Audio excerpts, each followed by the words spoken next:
right now, literally right now, I will be about 2 hours into an almost 16-hour flight. I've probably lost my mind already.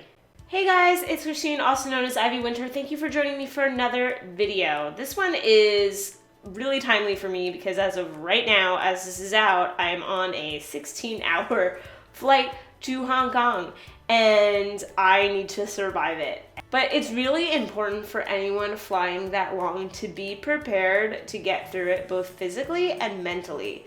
Like, you're in a little metal box up in the sky for hours. 16 hours is like 2 work days. It's not normal, so you need to prepare yourself so you can get through the trip. First, I want to talk about comfort. Being comfortable is so important. These trips are just so long and you're in the same seat and the same place, and it can kind of drive you mad. So there are 3 things that are really important for me to make sure I'm going to make it through this trip. First is a travel pillow, totally necessary. If you don't have one, you can pick one up at any airport. They sell a ton of them. They're usually like, I don't know, like $20-something. There's usually deals. It's like if you buy 2, you get it for cheaper, which is what we did. So Peter has one too. And, even if it's not a fancy pillow, this helps so much to feel comfortable in those seats, because otherwise, like, your neck is killing you, or like your head's drooping in weird ways when you're falling asleep. It's just not fun. And the nice thing about these is that they can clip onto your luggage really easily, so you can just stick it like on the handle or whatever and like roll around with it, and it doesn't take up too much space. Of course, I've got to have my sleep mask. There are some that come in the little toiletry kit that they give you on the plane, but I like to have my own because I don't find those very comfortable. This was a pretty cheap, like $6 one that I got off Amazon. It is super silky, which is nice. Comes in its own little case called Kimku, the brand. I'll link it below.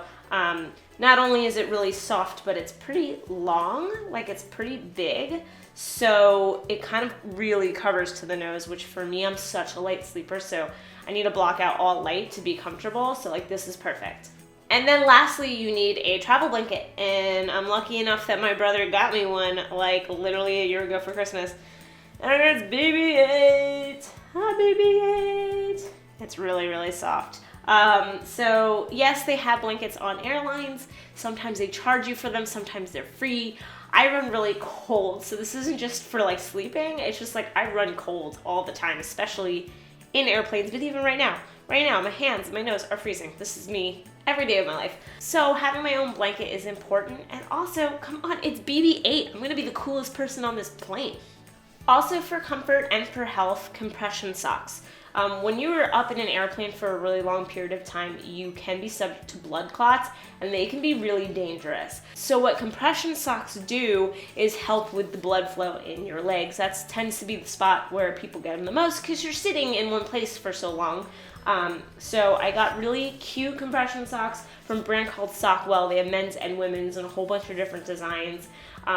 They are not as tight as some other compression socks, so if you're not used to the feeling of tight socks, these are a nice middle ground, but I really, really like them, and they were pretty affordable on Amazon. Amazon has a bunch of them. Also important, again, I run cold. My feet run cold. These will keep them nice and warm. Also, traveling this long means feeling kind of gross. So I make sure to pack a few different things, like a travel toothbrush and mini toothpaste so I can brush my teeth about an hour or 2 before we're about to land. I also pack very non-scented or very minimal scented lotions. I like these ones from, I never say this right, L'Occitane? I have no idea, I probably said that wrong. But I like these. This is a hand cream and they're comforting cream. They have very, very light, like barely there scents, which I think is really important because you never know if somebody that you are flying with is allergic to certain scents or it just bothers them. Don't be that guy. So just bring something that has no scent or very, very limited scent for sure. To moisturize your hands, your skin will get dry. I also recommend some chapstick. I'm a big fan of Burt's Bees, so you should pack some chapstick as well because your lips will be definitely getting dry. dry, and you're just gonna feel so much better. Once you put some moisturizer on your face and some chapstick on, you brush your teeth, you're gonna feel way better than you did a few hours ago. And then of course I need to be kept entertained, so I'll make sure I have a great pair of headphones. I love these headphones. I use these ones every single day. They are Boys, so they are a little more expensive, but they're really, really comfortable, like in the earbuds. I use them when I work out. I use them just when I'm traveling on the subway. So that's really important to have.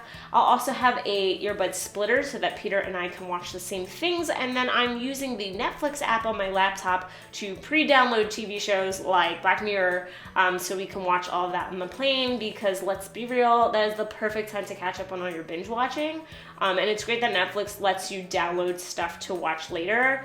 And then in the same vein, I will be packing a couple of books in my Kindle. I mostly use my Kindle because that makes packing so much easier, right? If you want to read like 5 books, you don't have to pack 5 books. But one book that I am packing is a new one that I got called Beyond the Castle.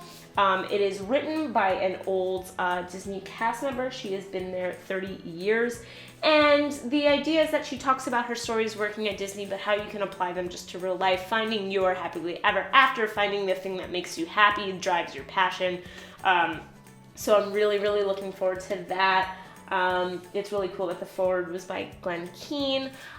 So that'll be a good book to read, and it's small and easy to pack.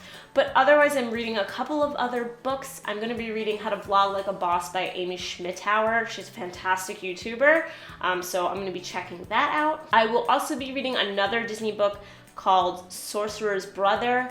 It's about how Roy Disney helped Walt in creating his magic, making it come true. So it's a little bit more about Roy than Walt. And you know, really it sounds like a lot of books, but now's the time to do it. I mean, I had to make this flight 2 times, you guys, so I have a lot of books to read. And then lastly, sleeping. Sleeping is so important, especially when you're changing time zones. We are going 13 hours ahead of where we currently are now. And so we're doing the best we can to actually sleep on the plane at the time that would be the middle of the night in Hong Kong, which is gonna be a little tricky because it will only be a few hours into the flight. But sleeping is really important, great way to pass time, but also just important for you. Sleeping aids are totally cool, and if you need them, I say use them. You know, there's stuff that's as natural as a melatonin pill. You can get over-the-counter sleeping aids, and if you really, really need it, you can see a doctor and get a prescription. I know for Peter, his go-to is just half a Xanax. I guess it just chills him out enough to want to sleep. Don't take anything without seeing your doctor first and making sure it's okay and it's gonna work for you. But whatever your level is of like what will actually help you, go for it. You definitely want to sleep. The longest flight I've ever been on before was 9 hours, so this is definitely going to be a challenge, but I know it's going to be okay, and it's going to be totally worth it. And I want to know if you've taken a super long flight and how you have survived it, or if you're planning to, and that's why you're here watching this video. Where are you going? Let me know in the comments below. If you like this video, then like it. If you like me, then you should subscribe. I'm putting out videos every week, and with this trip coming up, I've got Hong Kong, Disneyland, and just general vlogs going to come to you from Thailand, Cambodia, and Vietnam. It's gonna be awesome. Thanks so much for watching, guys, and have a great rest of the day. Bye.